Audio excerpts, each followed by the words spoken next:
Fala aí, turma, chegamos no vídeo mais esperado do mês, que é o vídeo de atualização da carteira do canal.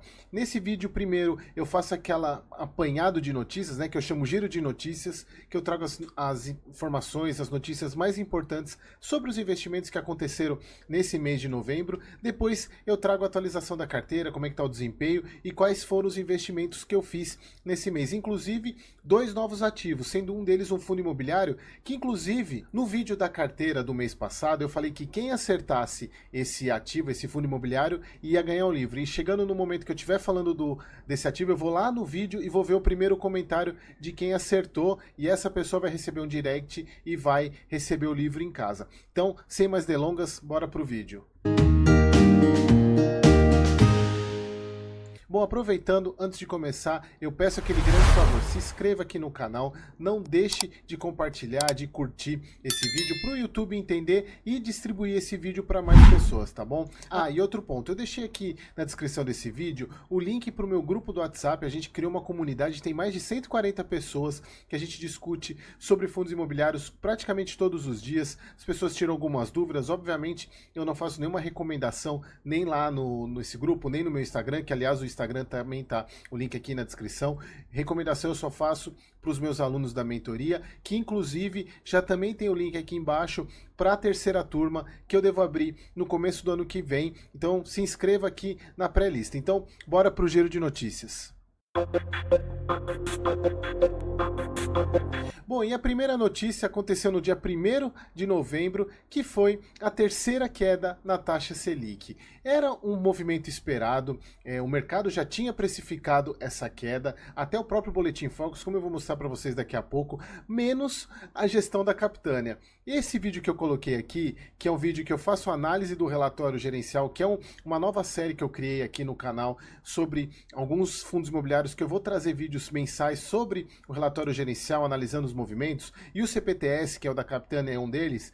Eu falo até nesse vídeo que a gestão coloca que o mercado esperava 0,75. Eu não sei de onde que eles tiraram isso. Obviamente, é o que eu explico no vídeo, que o CPTS ele é um ativo, é um fundo imobiliário que tem grande parte, na verdade, toda a sua alavancagem, toda a sua dívida atrelada ao CDI, então ele precisa que a Selic caia, exatamente para que o custo dessa dívida fique mais barato. Então, só a Capitânia achava que a taxa Selic ia cair 0,75%. Então, com a queda da taxa Selic, qual é o primeiro efeito que a gente vê? São os empréstimos. Obviamente, isso vale tanto para você, para as pessoas físicas, para o governo, para as empresas.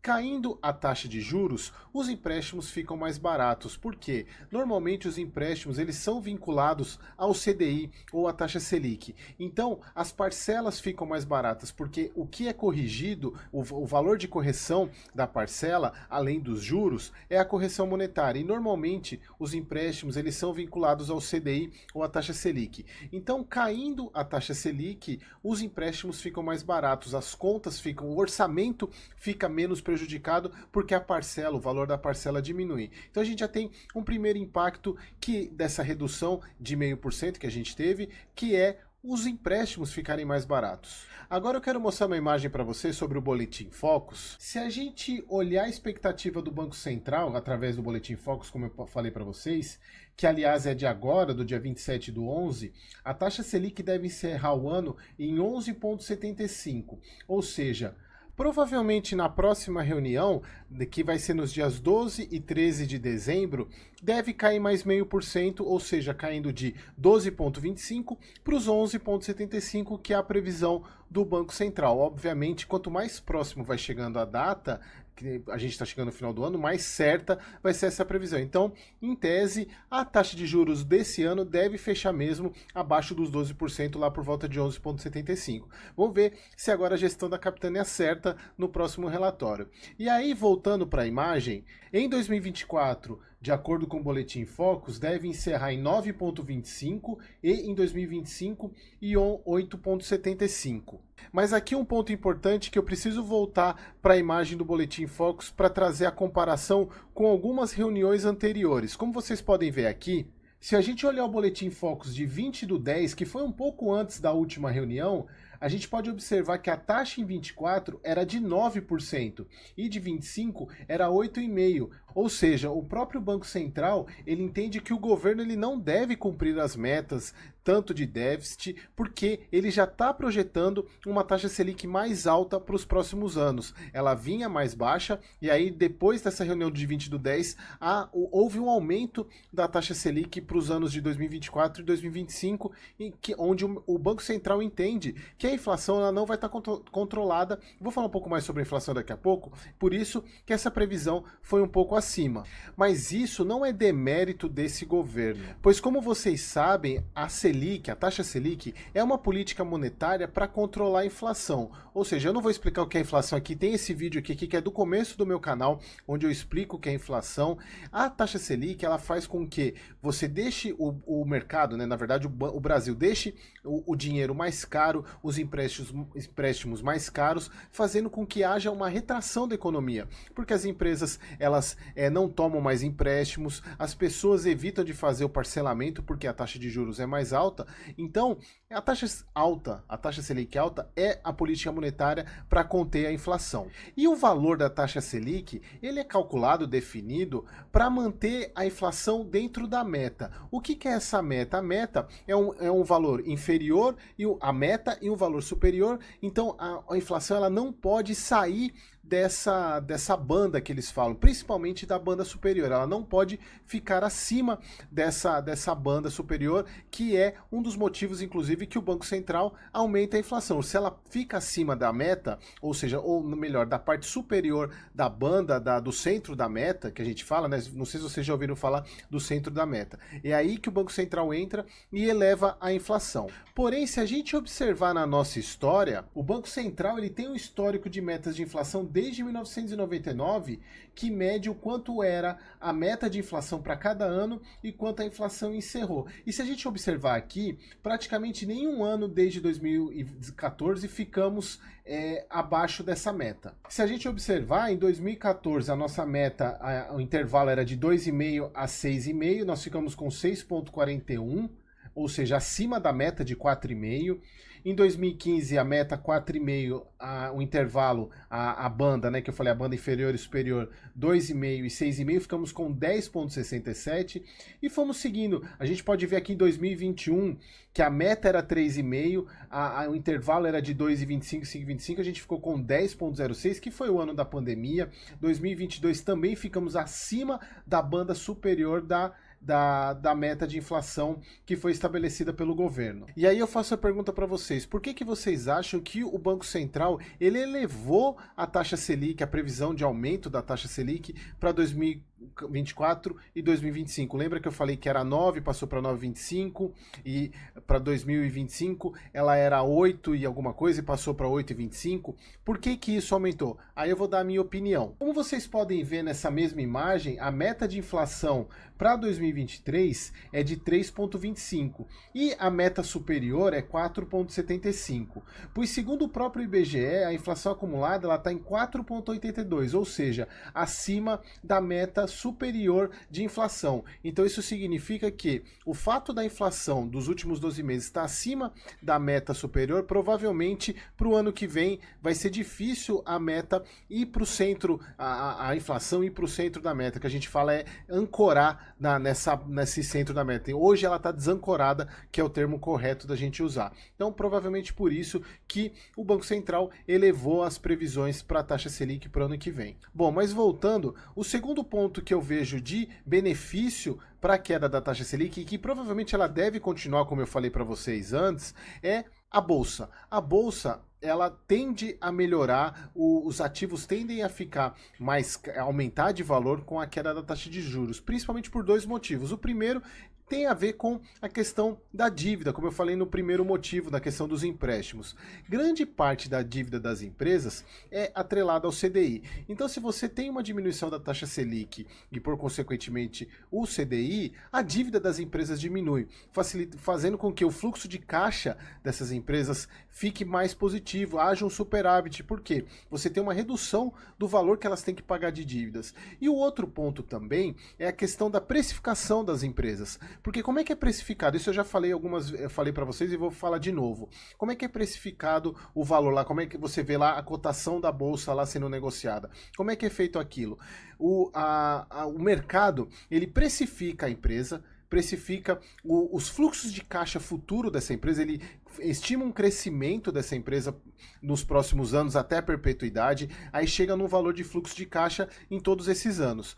Traz esses fluxos de caixa a valor presente, descontando uma taxa, ou seja, essa taxa descontada normalmente ela tem relação com a taxa de juros. E aí chega no valor desse fluxo de caixa trazido a valor presente. Divide pelo número de ações que a empresa tem, aí você tem o quanto ela vale hoje. Então nada mais é, esse preço que a gente vê lá sendo negociado, é a expectativa do que a empresa vai ser no futuro. Então quanto maior a taxa de juros, menos ela vale, menos as empresas valem, porque você está descontando esses fluxos de caixa futuro a uma taxa maior. Com a taxa de juros caindo, esse desconto passa a ser menor, fazendo com que o valor presente das empresas aumente. Então esse é um dos pontos de vantagem com a queda da taxa de juros, e inclusive isso vale tanto para ações quanto para fundos imobiliários também. Bom, a segunda notícia que eu quero trazer para vocês tem a ver com o nosso país vizinho. A gente teve nesse mês o resultado das eleições lá na Argentina e o Javier Milei, que foi, como vocês podem ver aqui nessa notícia, foi eleito, inclusive ele deu até uma lavada no Massa, que era o segundo, que era com quem ele estava disputando, e é o atual ministro da Economia, responsável inclusive por levar a Argentina a quase a falência, com a inflação mensal em a inflação anual a mais de 100% ao ano. Tem a inflação real, segundo algumas pessoas, mais de 200% ao ano. Então, e o Javier Milei, ele é uma pessoa quase um anarcocapitalista. Ele é o liberal ao extremo, Estado zero. Tanto é que tem alguns vídeos, ele é bem... Se as pessoas acham que o Bolsonaro é radical, o Javier Milei dá de 10 a 0 em termos de radicalidade. Ele é o remédio que o povo argentino encontrou para poder resolver esse buraco que a Argentina estava. Obviamente eu não vou dar minha opinião pessoal aqui, embora eu acredito que vocês saibam qual que é a minha opinião, mas eu quero trazer sobre a ótica de investimentos. Obviamente, pessoal, a Argentina, ela é um país que sempre foi muito rico e sempre foi um competidor nosso, um competidor natural, tanto no agro quanto em outros tipos de produtos. E o Brasil, ele estava meio que sozinho aqui na América Latina. Obviamente, alguns outros países têm a representatividade, o Uruguai é muito forte, mas a Argentina sempre foi muito forte. Então, com a economia argentina voltando a melhorar, o Brasil volta a ter um competidor à altura, principalmente no agro. E isso é muito bom. Por mais que as pessoas achem, vai ter um outro competidor, vai ter um concorrente, mas na verdade a competição faz com que você se torne melhor. Tem uma história que é muito bacana, embora não tenha muito a ver com isso, mas tem uma história que é bem bacana que eu queria trazer para vocês aqui. Tem um estudo que colocaram uma máquina de Coca-Cola numa universidade e mediram quanto que essa máquina vendia. Se eu não me engano, ela vendia 60 a 100 latas por dia. Aí eles colocaram uma lata de Pepsi, uma máquina de Pepsi do lado e queriam saber qual era o efeito dessa máquina de Pepsi ao lado da máquina de Coca-Cola.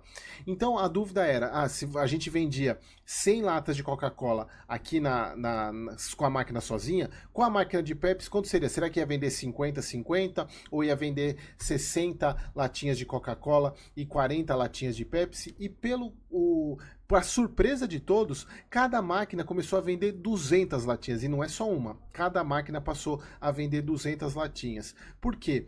Até então, quando só tinha uma máquina, as pessoas pensavam, eu preciso ou não beber uma Coca-Cola? Eu preciso beber o refrigerante? Colocaram a máquina da Pepsi, a pergunta passou a ser outra.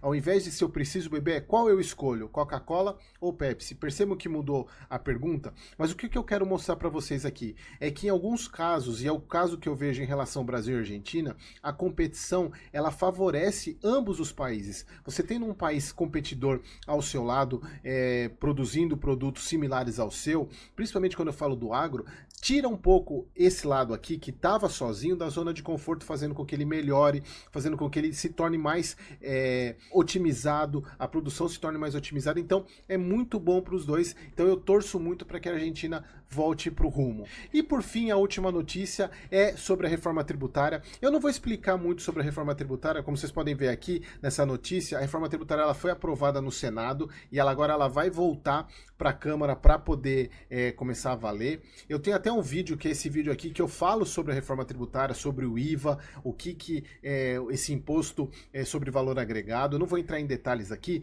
mas o que eu quero trazer, que inclusive está nessa notícia que eu mostrei para vocês, que é a questão da regulamentação futura. Porque muitas pessoas acham que a verdadeira reforma tributária não foi agora, ela ainda vai ser, porque esse projeto aprovado deixou abertura para um monte de regulamentações futuras. Então, provavelmente, a reforma tributária mesmo, ela só vai acontecer o ano que vem, quando vierem essas matérias regulamentando vários pontos dessa lei. Então ainda tem muito pano para manga. Inclusive, eu tenho na minha mentoria, eu tenho um curso sobre investimento no exterior, que inclusive tem um link aqui embaixo para você, se você tiver interesse em adquirir somente esse módulo. E lembrando, quem compra esse módulo e não é aluno meu da mentoria, se fizer a inscrição na próxima turma, recebe esse valor de desconto, porque esse módulo é um módulo bônus para os alunos da mentoria de fundos imobiliários. Mas, como o produto ficou tão bom, eu decidi vender ele separadamente. Então, se você comprar esse módulo, você vai ter esse valor de desconto na próxima turma. E esse módulo eu trato desde análise de estoques, análise de REITs, análise de ETFs, análise de bonds. Tem uma aula sobre imposto de renda, com quase 1h30 de aula, onde eu gravei a tela do imposto de renda, declarando ação, declarando o recebimento de dividendos. Também gravei o programa de ganho de capital, mostrando como que é a tributação. E aí, até então, atualmente, você só precisa pagar imposto se você tiver uma venda no mês acima de R$35 mil. Então você tem uma isenção. E com a proposta que foi aprovada, pode ser que esse valor caia para R$6 mil ao ano. Então, como ainda não está pacificado isso, eu decidi ainda não mudar essa aula, mas assim que tiver pacificado, eu vou regravar essa aula para quem for desse módulo, para poder ter a informação mais atualizada. Mas se você tiver interesse, o link está aqui embaixo. Chegamos então agora na hora da carteira Liberdade é Logo Ali. Como eu vi que tem bastante gente nova no canal, não sei se vocês assistiram desde o início a playlist, porque essa carteira, essa série no meu canal eu comecei em abril, então já está fazendo mais de 6 meses que eu tenho essa carteira, que eu mostro os investimentos, mostro qual é o racional por trás das escolhas. Então eu resolvi primeiro trazer as premissas para essa carteira, porque eu tenho uma carteira particular e tem essa carteira onde eu mostro que provavelmente é uma carteira que eu vou passar para minha filha, mas eu quero mostrar para vocês quais são as premissas que eu adotei para essa carteira. E a primeira premissa é foco na aposentadoria e liberdade financeira. Então, essa carteira ela tem esse foco de trazer... eu até recomendo que vocês assistam o primeiro vídeo, que eu mostro um cálculo, porque a ideia é fazer sempre aportes de R$1.500 por mês, porque com R$1.500 rendendo a 0,8% mais ou menos ao mês, eu vou chegar daqui a 18, 20 anos a 1 milhão nessa carteira. Então, essa é a ideia, é fazer sempre aportes mensais de 1.500, somado com os rendimentos da própria carteira para aumentar o valor de aporte. Mas de dinheiro novo são sempre 1.500. A segunda premissa é que 100% dos ativos que eu incluo nessa carteira são ativos pagadores de rendimentos ou dividendos, ou seja, na carteira eu não vou incluir ações de crescimento, não incluo, por enquanto eu não estou incluindo ações americanas, pode ser que eu inclua porque tem ações que são pagadoras tradicionais de dividendos, mas nesse momento eu não incluí nenhum ativo americano e não vou incluir, por exemplo, criptomoedas, só ativo pagador de dividendo e que tenha recorrência no pagamento. Isso que é o importante para essa carteira. Já a terceira premissa é que existe um limite de 10% de valor para cada ativo. O que isso significa? É que a gente somando, pegando todos os ativos da carteira, nenhum deles pode ter mais do que 10% de representatividade na carteira. Ou seja, se a carteira está em 100 mil, nenhum ativo vai poder ter mais do que 10 mil. Isso faz parte do meu gerenciamento de risco. Mas como vocês vão ver, tem alguns ativos que passaram de 10% e a ideia é sempre ir aportando em outros da mesma classe para poder reduzir, porque eu aproveitei algumas oportunidades. Se vocês virem os outros vídeos, vocês vão entender o que eu estou falando. Mas a ideia é sempre manter em 10% no máximo cada classe, cada ativo dentro da carteira. A quarta premissa é que essa carteira ela vai ser formada, está sendo formada com 60% em fundos imobiliários. Exatamente porque é o ativo que eu mais gosto, é o ativo que eu mais entendo. Quem me segue aqui sabe o quanto eu gosto de fundo imobiliário, mas principalmente por causa da recorrência. Porque como eu falei para vocês, a premissa básica é aportar R$ 1.500 por mês. Mas eu preciso aumentar esse valor e eu não vou pôr dinheiro novo. A ideia é usar os rendimentos dos fundos imobiliários para ir aumentando os aportes mês a mês. A quinta premissa aí já está relacionada a ações. 30% da carteira eu vou usar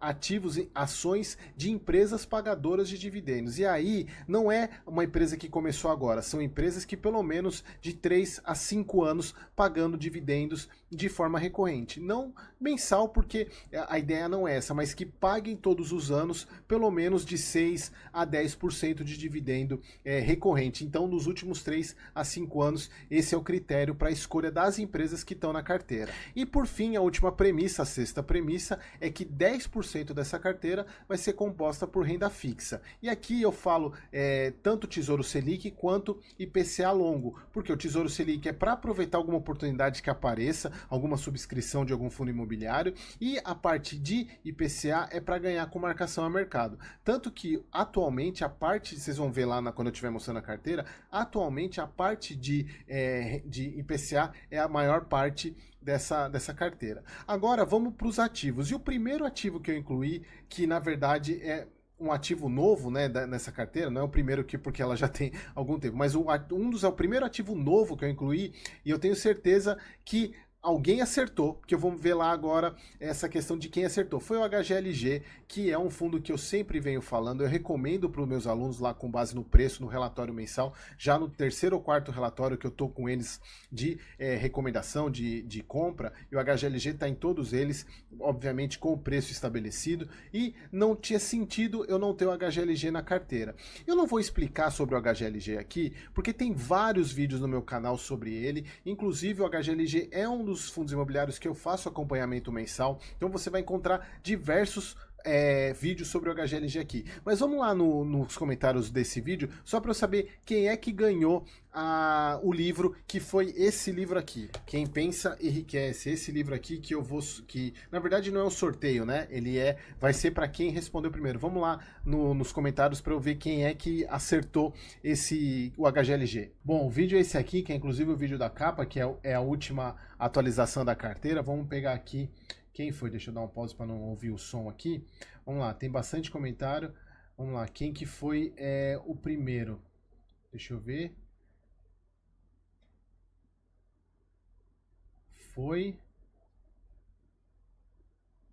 Eu não sei como é que eu faço para filtrar aqui.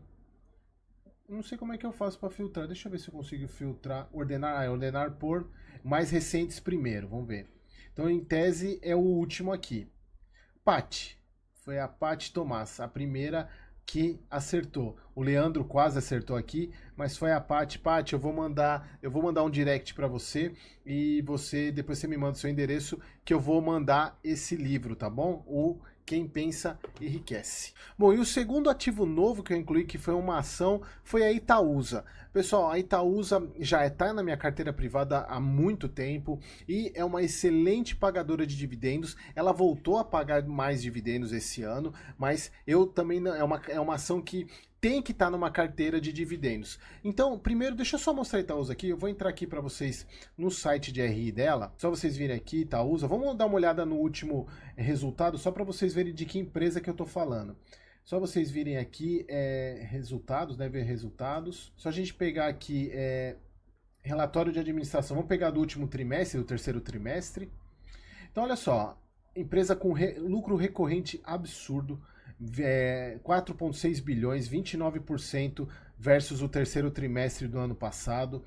Então é uma empresa muito grande, ela é uma holding, eu já vou mostrar para vocês que ela tem várias empresas abaixo dela, tem aqui até listado Itaú, Alpargatas, Dexo, CCR, Ageia, Copa Energia ETS, obviamente o Itaú, como vocês vão ver na questão do patrimônio, do resultado, é o que ainda tem mais impacto, mas a ideia, ela, como por ser uma hold, ela tem comprado mais empresas, mais participação em outras empresas. Aqui elas fala da questão do desinvestimento da XP, que ela vendeu as ações que ela tinha da XP, então provavelmente venha dividendos aí.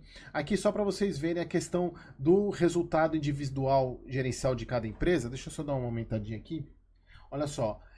Do resultado dela de 4 bi, 3,5 bi é do Itaú. Então, e o restante é das outras empresas.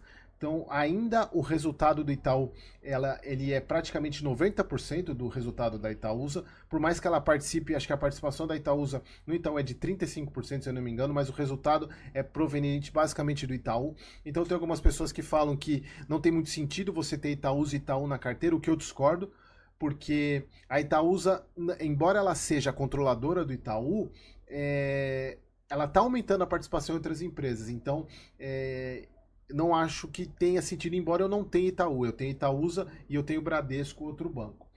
Deixa eu pegar outro ponto aqui que é importante de mostrar para vocês. A parte de avaliação de risco, ela é uma empresa estável, AAA em quase todas, tanto a Moody's quanto a Standard & Poor's, quanto a Fitch.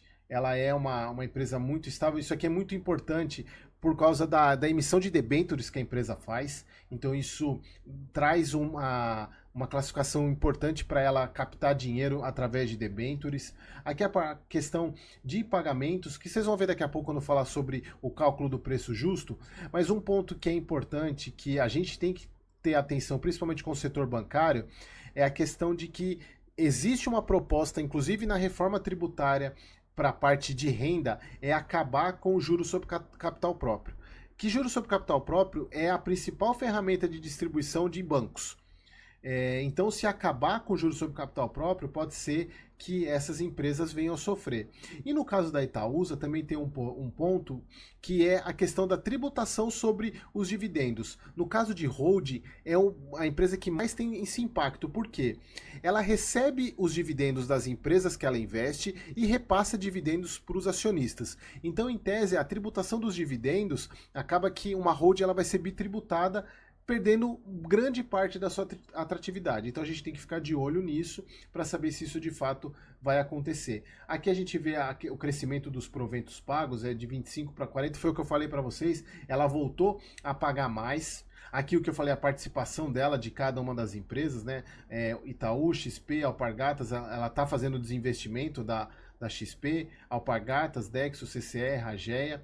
É uma empresa fantástica e vale, assim, na minha visão, no preço interessante, vale muito a pena ter, porque ela é uma excelente pagadora de dividendos. E é isso que eu quero mostrar agora, o cálculo do preço máximo. Para esse tipo de ação, que é uma recorrente pagadora de dividendos, não é de tanto crescimento, eu uso aquela fórmula do Bazin, que o Barsi ele usa muito para definir o preço das empresas. É pegar quanto que é o dividendo pago por essa empresa e dividir por 6%. Você vai ter um preço que você pode pagar para ter 6%, que é considerável, 6% ao ano, que é considerável um rendimento, um dividendo muito bom. Então, deixa eu mostrar aqui para vocês qual que é a metodologia. Então eu peguei os dividendos dos últimos 6 anos, 2018, 19, 20, 21, 22 e 23. 2018 ela pagou 95 centavos, 2019 1,19, 20,64 ela diminuiu em 21,69 e voltou a aumentar. E até novembro, 0,50, eu acho que não deve pagar mais esse ano, porque já tem provisão para 2024. Então se a gente pegar a média dos últimos 6 anos, está por volta de 0,71 ao ano. Se a gente pegar essa regra de usar esse 0,71% na média dos últimos 6 anos e dividir pelos 6% ao ano, ou dividir por 0,06, a gente vai ter um preço médio, né, o preço máximo, na verdade, de compra de 11,89.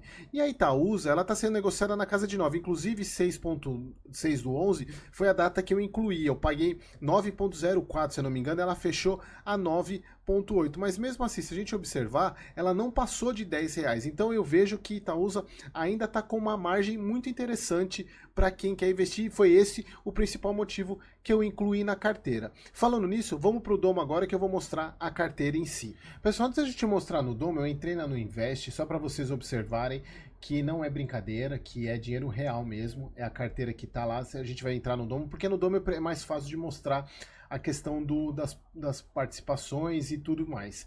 Mas aqui só para vocês verem que a carteira, hoje ela está com um patrimônio de 16.251, tem um saldo aqui de 118 que tem a ver com os rendimentos que eu já recebi. Então, olha só, esse mês agora de dezembro eu vou investir, colocar mais 1.500, vai para 1.618, ou seja, mais R$100 que eu tenho para investir. Então aqui só para vocês verem, né, a questão dos ativos, que todos os ativos, os fundos imobiliários, o Tesouro, como eu falei para vocês, os fundos imobiliários, Itaúsa, HGLG, que foi o fundo que eu incluí.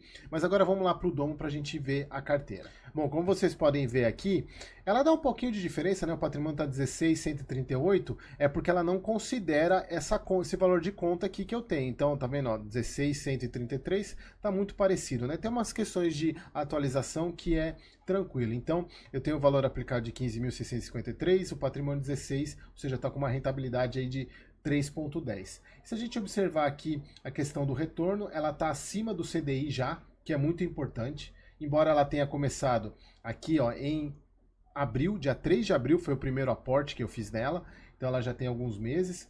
Então ela já está acima do CDI, o que é muito importante, porque o CDI está muito alto, então ela estando acima do CDI já é legal, mas ela ainda está abaixo do IFIX e do Ibovespa, exatamente porque não são ativos de crescimento, então acaba que, de fato, ela vai ficar abaixo. Aqui, como vocês podem ver a proporção, fundos imobiliários 58, está muito próximo dos 60, ações 31,68 e parte de alocação de renda fixa 10% está muito próximo ao que eu estou falando, ao que eu quero. Aqui vocês podem ver a evolução do patrimônio, ó, começou lá em abril com 3 mil, porque eu fiz 2 aportes aqui, e aí vem a evolução do patrimônio mostrando, é muito legal isso, né? A gente vê, já dá para ver uma evolução de patrimônio. Aqui a questão das movimentações, só teve um mês que eu fiz uma venda, que eu explico nesse vídeo que eu tirei um fundo imobiliário, que é um fundo de fundos. Aqui em cada classe, né? Então, para vocês verem, ações eu tenho o Banco do Brasil, Transmissão Paulista, Itaúsa que entrou agora, Taese, Caixa e Seguridade. Como vocês podem ver, nenhuma acima de 10%, nenhum ativo acima de 10%, que é o que eu quero. Vamos ver lá para fundos imobiliários. Tá carregando aqui. Apenas a LZR e o BTLG, porque se for a LZR eu participei da emissão, então aumentou, estava em 18, agora já está em 11, então vem diminuindo bastante, o HGLZ 6. Então a ideia é aportar em outros fundos aqui, obviamente respeitando o preço máximo de entrada, que é o que eu ensino para os alunos. Então aqui são os fundos imobiliários e a parte de renda fixa, que é basicamente o Tesouro Selic e o Tesouro IPCA. Vamos para os proventos, que é o que a gente vem recebendo, eu venho recebendo nesses... Então olha só, já recebi R$442 desde que começou. Esse mês teve um rendimento bom, que foi referente à Caixa de Seguridade. Olha só, a Caixa de Seguridade ela pagou R$46. O que normalmente eu recebo basicamente são dos fundos imobiliários. E em alguns meses aqui, por exemplo, o mês de agosto teve Banco do Brasil. Aqui teve aumento, aqui é mais para o fundo imobiliário mesmo. E aqui esse aumento é por causa de caixa, mas a gente já consegue ver uma evolução no recebimento dos proventos, o que é muito importante. Aqui só para vocês verem quando que foi feita as compras, né? Olha, inclui Itaúsa dia 6 do 11 e HGLG dia 6. Lembra que eu falei, eu paguei Itaúsa 9,04, HGLG 157, preço muito bom. Então, pessoal, esse foi o vídeo da atualização da carteira. Aqui um ponto importante, não copiem. Porque vocês vejam, hoje a gente está no final do mês praticamente, último dia do mês, e eu fiz esses aportes dia 6, ou seja, no começo do mês. Então, passou muita coisa desde lá até então. Eu quero que vocês usem isso como inspiração. Agora, se você quer saber o momento que eu compro, se inscreve na próxima turma, seja meu aluno, porque os meus alunos ficam sabendo todas as movimentações que eu faço dessa carteira em tempo real. Comprei, mostrei para eles, já explico o racional, tá bom? A link para o cadastro para a próxima turma tá aqui embaixo. Espero vocês no próximo vídeo.